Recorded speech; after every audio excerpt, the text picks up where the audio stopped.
নারায়ণগঞ্জের রূপগঞ্জে বিএনপির অঙ্গ ও সহযোগী সংগঠনের নেতাকর্মীদের নামে মিথ্যা মামলার প্রতিবাদে বিক্ষোভ মিছিল করেছেন চনপাড়া ইউনিয়ন বিএনপির অঙ্গ ও সহযোগী সংগঠনের নেতাকর্মীরা।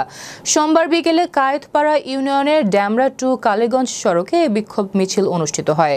বিক্ষোভ মিছিলে বক্তারা বলেন, বিএনপির নির্বাহী কমিটির সদস্য কাজী মনিরুজ্জামান মনিরের সমর্থকরা আওয়ামী লীগের এজেন্ডা বাস্তবায়ন করতে রূপগঞ্জ উপজেলা যুবদলের সিনিয়র যুগ্ম আহ্বায়ক শামীম মিয়া সহ চনপাড়া ইউনিয়ন বিএনপির অঙ্গ সহযোগী সংগঠনের ২৯ জন নেতাকর্মীদের নামে মিথ্যা মামলা দিয়ে নেতাকর্মীদের হয়রানি করেছে।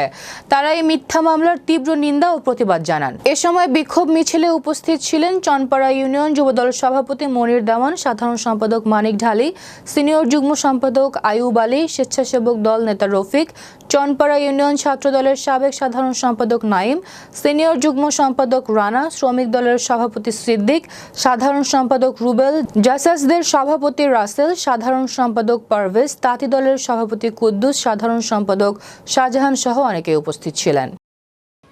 এখন কাজী মনির এই দেশে আওয়ামী লীগের দোসর নিয়া যে বিস্তার করে সন্ত্রাসী, মাদক, দুর্নীতি, দখলবাজ আওয়ামী লীগের কিছু লোকজন নিয়ে উনি করতেছে।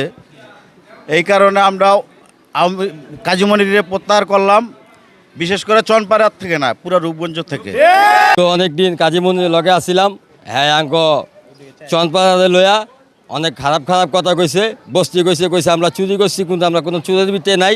চুরি করছে সব সাইটানের মানুষ, ওই সব এলাকার মানুষ, আর বস্তি বইয়া করে আঙ্ক অনেক শরম দিছে।